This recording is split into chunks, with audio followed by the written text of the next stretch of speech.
Film की शुरुआत होती है और हमें बताया जाता है कि हजारों साल पहले पृथ्वी पर कुछ विजिटर्स आए थे जिन्हें कि ओसाइरिस कहा जाता था और उन्होंने इंसानों को बहुत सारी चीजें दी जैसे कि एस्ट्रोनॉमी, आर्किटेक्चर और कल्चर। लेकिन इस सब के बदले उन्हें धरती चाहिए थी जिससे वो यहाँ पर राज कर सके। लेकिन एक फेरो और एक रोशनी के देवता दोनों ही ओसाइरिस के विरुद्ध थे। ओसाइरिस तब आते थे जब सभी तारे पिरामिड के ऊपर एक अलाइन में होंगे जिससे आसमान से एक रोशनी पिरामिड में आएगी जिससे कि ओसाइरिस धरती पर आ सकते थे। लेकिन फेरो ने उस रोशनी को छिपा दिया और ओसाइरिस के फॉलोअर्स को बंदी बनाकर पिरामिड के अंदर सुला दिया। लेकिन फिर भी कुछ लोग बच गए जो कि ओसाइरिस के आने का इंतजार कर रहे हैं और उन्हीं में से एक रानी एमोनपोर भी थी। इसके बाद हम रानी एमोनपोर को देखते हैं जो कि एक बच्चे को जन्म देती है। वो यहाँ पर अपने एक आदमी से कहती है कि ओसाइरिस का आखिरी बारिश है इसलिए इसे यहाँ से दूर ले जाओ, और ये कहने के बाद वो मर जाती है। इसके बाद राजा जो ओसाइरिस के खिलाफ थे वो उस रानी एमोनपोर को एक ताबूत के अंदर डालकर उसे पिरामिड के अंदर भिजवा देते हैं। इसके बाद हमें आगे ये पता लगता है कि पिरामिड के अंदर एक दरवाजा है जिसके अंदर से ओसाइरिस के पीढ़ी के ही लोग जा सकते हैं और उस दरवाजे के अंदर तभी जाया जा सकता है जब तारे फिर से सही क्रम में अलाइन होंगे।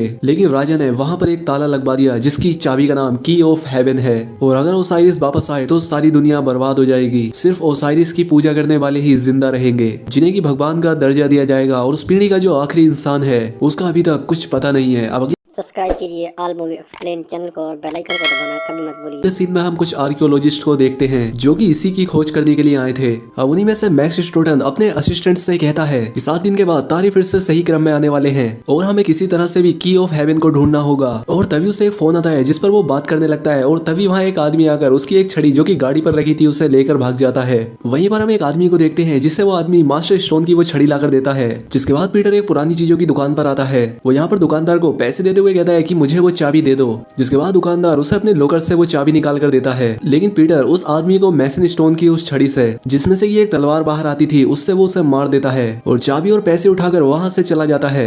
अब मैसन स्टोन भी वहां पहुंच जाता है जहां वो दुकानदार उसे मरा हुआ मिलता है, और तभी पीटर उसे फोन करके कहता है कि अब वो चाबी मेरे पास है और उस आदमी को भी मैंने ही तुम्हारी छड़ी से मारा है जिसमें कि तुम्हारे फिंगरप्रिंट है, और अब मैं उसे पुलिस को दे दूंगा अगर तुमने मुझे अपने मिशन पर साथ न लिया तो। और अब मैसन स्टोन को न चाहते हुए भी उसकी बात माननी पड़ती है। इसके बाद वो क्लेरा नाम की एक लड़की से मिलता है जो कि भविष्य देख सकती थी, इसलिए मैसन स्टोन उससे सवाल करता है कि क्या मैं इस मिशन को पूरा कर पाऊंगा, और वो हाँ में जवाब देती है। लेकिन उसके बाद उसे काफी अजीब से विजन भी आते हैं जिसमें कि ओसाइरिस को मारने वाले फिर से जाग गए हैं और मैसन स्टोन भी काफी घायल है। अब इससे वो काफी घबरा जाती है लेकिन वो उसे इस बारे में बताती नहीं। अब अगले दिन मैसन स्टोन एक प्रोफेसर और उसके असिस्टेंट एडलर से मिलता है जो कि उसके दोस्त थे। प्रोफेसर मैसन स्टोन से कहते हैं कि कल रात आए तूफान की वजह से ये पिरामिड खुद से ही दिखने लगा है, जिस देखकर मैसन स्टोन काफी खुश हो जाता है और वो प्रोफेसर से कहता है कि तुम प्लीज मेरे लिए इसके अंदर जाने का रास्ता ढूंढो। जिस पर वो कहता है कि मैंने काम शुरू कर दिया है। जिसके बाद मैसन स्टोन अपनी असिस्टेंट से कहता है कि मेरी बेटी सैरा को लंदन से यहाँ बुलाओ। जिसके बाद वो वहाँ से चला जाता है। खैर अब रात को जब प्रोफेसर पिरामिड के अंदर जाने का रास्ता ढूंढ रहे थे कि उनकी तबीयत खराब होने लगती है, और तभी एडलर वहाँ आकर उनसे कहता है कि आपकी तबीयत खराब हो गई है इसलिए आपको घर जाना चाहिए। जिसके बाद वो उन्हें उनके घर लेकर आता है जहाँ पर एडलर उनसे सवाल करता है कि क्या हम इस मिशन को डिले नहीं कर सकते। जिस पर प्रोफेसर कहते हैं कि पिरामिड के अंदर तारों के अलाइनमेंट के समय ही जाना होगा, इसी वजह से मिशन को आगे नहीं बढ़ाया जा सकता। अब अगले दिन एडलर प्रोफेसर से मिलने के लिए उनके घर आता है और अब उनकी तबीयत और बिगड़ चुकी थी। अब वो एडलर से कहते हैं कि मैं इस मिशन में नहीं जा सकता और इसीलिए अब तुम्हें जाना हुआ क्योंकि मैंने पिछले 4 सालों में तुम्हें सब कुछ सिखा दिया है और मुझे तुमसे पूरी उम्मीद है। और अब एडलर भी उनकी बात मान जाता है। वही अगले सीन में सैरा लंदन से आकर अपने फादर मैसन स्टोन से मिलती है। दरअसल उसकी माँ की डेथ हो चुकी है और वो इस बात का पता लगाना चाहती थी कि उसकी माँ कैसे मरी। अब अगले दिन एडलर सैरा से मिलता है जो कि उससे प्रोफेसर के बारे में पूछती है, जिस पर वो कहता है कि उनकी तबीयत खराब है और वो हॉस्पिटल में है, इसलिए उन्होंने ये मिशन मुझे सौंपा है। जिस पर सैरा कहती है कि हमें इस मिशन पर एक्सपर्ट चाहिए जो कि प्रोफेसर ही है, और मुझे नहीं लगता कि शायद तुम्हें कुछ आता भी होगा। उसकी ये बात एडलर को अच्छी नहीं लगती। खैर अब सैरा मैसन स्टोन से कहती है कि प्रोफेसर इस मिशन पर नहीं आ रहे हैं, इसलिए उन्होंने अपने असिस्टेंट को भेजा है जिसे मैंने बुरा भला कहकर भगा दिया। ये बात सुनकर मैसन स्टोन तुरंत उठता है और सैरा से कहता है कि उससे माफी मांगो और उसे यहाँ बुलाओ क्योंकि हमें उसकी जरूरत है। इसलिए सैरा उसे फोन करके माफी मांगती है और वापस आने के लिए कहती है, और इसलिए वो मान जाता है। खैर अब सभी लोग जो मिशन पर जाने वाले थे वो मिलते हैं, और यहाँ पर रोहित भी आता है जो कि प्राचीन चीजों को पहचानने में एक्सपर्ट था, जो कि दरअसल भारत से था। अब इसके बाद ये सभी लोग पिरामिड के पास आ जाते हैं जहाँ पर आगे एक लोकल आदमी शाहिद और कुछ सोल्जर्स भी थे जो कि अंदर जाकर रास्ता ढूंढेंगे। अब इसीलिए ये लोग कल का इंतजार करते हैं क्योंकि तारों के अलाइनमेंट का दिन कल है। खैर अब अगले दिन ये सभी लोग पिरामिड के गेट के पास आते हैं। फिर यहाँ पर एडलर इन सभी लोगों को एक वार्निंग पढ़कर सुनाता है कि जो भी इस पिरामिड के अंदर जाने की कोशिश करेगा वो वापस नहीं आएगा, पर जो ओसाइरिस के पीढ़ी से होंगे उन्हें कुछ नहीं होगा। जिस पर मैसन स्टोन कहता है कि मजाक मजाक अच्छा था। अब इसीलिए ये लोग बिना उस वार्निंग पर ध्यान दिए सोल्जर्स से पिरामिड की एक जगह को तोड़वा देते हैं और इसके बाद ये लोग अंदर जाते हैं। लेकिन अंदर जाने पर इन्हें एक और एंट्रेंस दिखाई देता है जो कि अंदर से बंद था, जिसे देखकर मैसन स्टोन कहता है कि जिन लोगों ने इससे बनाया है उन लोगों ने इसे अंदर से बंद करके अंदर ही अपनी जान दे दी होगी। लेकिन ये उस सील को भी तोड़कर अंदर चले जाते हैं। यहाँ पर उन्हें कई सारे हॉर्नेट के छत्ते दिखाई देते हैं। यहाँ पर मैसन स्टोन सोल्जर्स से उन्हें तोड़कर रास्ता बनाने के लिए कहता है और वो लोग ऐसा ही करते हैं, जिसके बाद कई सारे हॉर्नेट उन पर हमला करना शुरू कर देते हैं। इसीलिए ये सभी लोग वहाँ से दूर हट जाते हैं। लेकिन जो छत्तों को तोड़ रहा था उस पर ज्यादा हमला होने की वजह से उसकी डेथ हो जाती है और इनकी टीम का एक मेंबर एडम फायर गन से उन सभी हॉर्नेट को जलाकर इनके लिए रास्ता बनाता है, जिसके बाद ये लोग आगे बढ़ पाते हैं। अब आगे बढ़ने पर मैसन स्टोन सभी से सावधान रहने के लिए कहता है क्योंकि आगे जाल बिछे हो सकते थे, इसीलिए संभाल कर कदम रखना। लेकिन तभी वहाँ पर पीटर को एक सोने का छोटा स्टैचू दिखाई देता है और अब जैसे ही वो सोने के छोटे स्टैचू को उठाता है, जिस जगह से ये लोग आए थे वो रास्ता बंद हो जाता है, जिससे इनका एक सोल्जर भी दबकर मारा जाता है और उस स्टैचू को वापस उसकी जगह पर रखने पर वो रास्ता फिर से खुल जाता है। खैर वहाँ से आगे जाने पर उन्हें टाइल्स दिखाई देते हैं, जिनके बेसिस पर रोहित उन्हें देखकर आगे जाने का रास्ता खोजता है और अपनी कैलकुलेशन से पता लगाता है कि कौन सी टाइल्स पर पैर रखना है। लेकिन वो यहाँ पर गलत टाइल्स पर पैर रख देता है, लेकिन इस बार वो बच जाता है। यहाँ पर एडलर बताता है कि जब ये बना था तब 0 का भी इन्वेंशन नहीं हुआ था, इसलिए इसे 1 से कैलकुलेट करो। जिसके बाद रोहित सही सीक्वेंस का पता लगा लेता है और अब ये लोग आगे बढ़ने में कामयाब हो जाते हैं।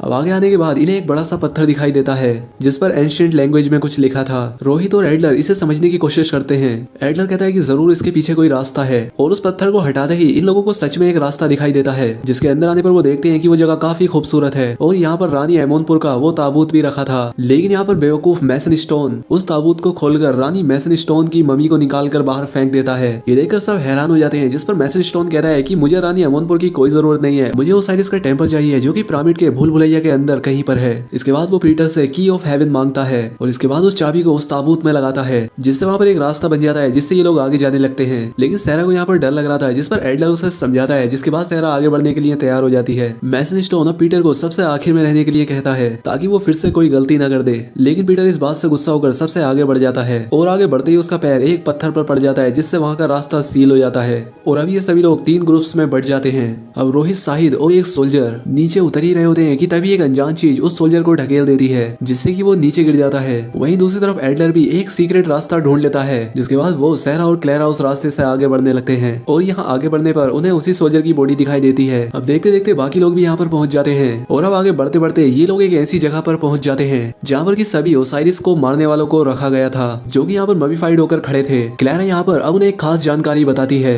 कि जब ओसाइरिस की पीढ़ी का खून टेम्पल पर लगेगा और वो समय तारों के अलाइनमेंट का होगा तो ये सभी लोग जाग जाएंगे और दुनिया को बर्बाद करने के लिए निकलेंगे। ये बात सुनकर सभी लोग डर जाते हैं और इतने में ही एक मम्मी सैरा का गला दबाने लगता है और अब जैसे ही एडलर उसे बचाने के लिए जाता है तो वो एक झटके में उसे दूर फेंक देता है। उनकी चीखें सुनकर सभी लोग वहाँ पर आ जाते हैं और उस मम्मी पर गोली चलाने लगते हैं। इसलिए अब वो मम्मी सैरा को छोड़कर अब उन्हीं के पीछे पड़ जाती है, क्योंकि उस पर गोलियों का असर नहीं हो रहा था। इसलिए वो आखिर में शाहिद को उठाकर उससे सर के बल पटक देती है, जिससे कि वो वहीं पर मारा जाता है। अब एडलर सैरा को बाहर का रास्ता ढूंढने के लिए कहता है और तब तक वो बाकियों को भी वहाँ पर लेकर आएगा और किस्मत से सैरा यहाँ पर दरवाजा खोज भी लेती है, लेकिन वो सिर्फ एक ही बार खुल सकता था, जिसके बाद वो अपने आप बंद होने लगता है। इसलिए ये सभी लोग उस तरफ भागने लगते हैं, लेकिन मम्मी रोहित और पीटर दोनों को पकड़ लेता है। लेकिन वो रोहित को पकड़कर इस तरह से फेंकता है कि वो दरवाजे के पास ही आकर गिरता है, जिसके बाद अब ये सभी लोग वहाँ से बाहर आने लगते हैं। इसके बाद वो मम्मी पीटर को भी छोड़कर दरवाजे की तरफ बढ़ने लगता है, लेकिन पीटर उससे पहले ही दरवाजे के अंदर आ जाता है, जिसके बाद वो दरवाजा बंद हो जाता है। खैर अब आगे बढ़ने के बाद इन लोगों को ओसाइरिस के टेम्पल का दरवाजा दिखाई देता है, इसीलिए मैसन स्टोन एडलर से दरवाजा खोलने को कहते हैं। लेकिन यहाँ पर एडलर उस दरवाजे पर लिखी भाषा को पढ़ता है, जिस पर लिखा होता है कि इस दरवाजे के अंदर सबसे पहला इंसान ओसाइरिस की पीढ़ी का ही जा सकता है, वरना ये पूरी जगह डिस्ट्रॉय हो जाएगी। अब यहाँ पर एडलर एक बटन को दबाकर पीछे हट जाता है, जिसके बाद मैसन स्टोन सैरा को एक खास जानकारी बताता है कि तुम्हारी माँ ओसाइरिस की पीढ़ी में से एक थी और तुम उसकी बेटी हो, यानी कि तुम भी ओसाइरिस की पीढ़ी से हो और इसीलिए मैंने तुम्हें यहाँ बुलाया ताकि तुम पहले अंदर जा सको। ये सुनने के बाद सैरा बिना सोचे समझे आगे बढ़ती है, जिसके बाद एक जोरदार रोशनी के साथ दरवाजा अपने आप खुल जाता है और तभी इनके पास वो मम्मी भी पहुंच जाता है। इसीलिए अब ये सभी लोग दरवाजे के अंदर जाकर दरवाजा बंद कर देते हैं और अब इसके बाद इन्हें ओसाइरिस का टेम्पल दिखाई देता है, जिसे देखकर रोहित कहता है कि किसी तरह का एनर्जी जनरेटर लग रहा है। यहाँ पर तभी एडम सैरा को पकड़ लेता है और उसे एक जगह पर बैठाकर उसका हाथ बांध देता है, जिसके बाद मैसन स्टोन रिवील करता है कि मैं सैरा का खून इस जगह पर गिराऊंगा, क्योंकि अब तारे अलाइनमेंट में आ चुके हैं और ऐसा करते ही ओसाइरिस धरती पर आ जाएगा, जिसके बाद सारे ममीज जाकर दुनिया को खत्म कर देंगे। और अब जब एडलर सैरा को बचाने के लिए जाता है तो एडम उस पर गोली चला देता है, लेकिन वो गोली रोहित अपने ऊपर ले लेता है, जिस वजह से उसकी जान चली जाती है। सैरा मैसन स्टोन से पूछती है कि तुमने मेरी माँ के साथ क्या किया, जिस पर वो कहता है कि ये रिचुअल सिर्फ ओसाइरिस की पीढ़ी की लड़की से ही पूरा हो सकता है। मैंने उसे सारी बातें बातें बताई, लेकिन उसने मेरा साथ देने से मना कर दिया और इसीलिए मुझे उसे मारना पड़ा। ये बात सुनकर सारा काफी हैरान और दुखी हो जाती है क्योंकि उसके फादर ने ही उसकी माँ को मार दिया था। मैसेज स्टोन अब उसका जबरदस्ती खून गिराता है जिससे कि अब सारी मशीनें शुरू हो जाती हैं और अब उसमें से रोशनी निकलकर सारी ममीज पर पड़ती है। अब यहाँ पर मैसेज स्टोन ओसाइरस को लाने के लिए कुछ मंत्र पढ़ने लगता है, यानी ये मैसेज स्टोन चाहता है कि ओसाइरस धरती पर आ जाए और जो लोग उसकी पूजा नहीं करेंगे वो उन्हें मार दे और उसकी पूजा करने वालों को भगवान का दर्जा दे, क्योंकि मैसेज स्टोन का यही प्लान है। दूसरी तरफ एडलर एडम को गिराकर सैरा को बचा लेता है और सैरा एडलर से गन लेकर मैसेज स्टोन को वहीं पर शूट कर देती है और वो यही सीन है जो कि क्लैरा ने अपने विजन में देखा था। मैसेज स्टोन के मरते ही पूरा रिचुअल रुक जाता है और अब वो पूरा पिरामिड गिरने लगता है। इसीलिए सभी लोग वहां से बाहर आने की कोशिश करते हैं और काफी मुश्किलों का सामना करते हुए वो लोग बाहर निकल आते हैं। अब उनके बाहर निकलते ही प्रोफेसर भी यहाँ पर पहुंच जाते हैं जो कि क्लैरा से कहते हैं कि वो फिर से आएंगे और तभी वहां से एक हॉर्नेट भी बाहर निकल कर आता है जो कि एक हिंट देता है कि इस कहानी को आगे भी जारी किया जाएगा। और अब इसी के साथ ये फिल्म यहीं पर खत्म हो जाती है।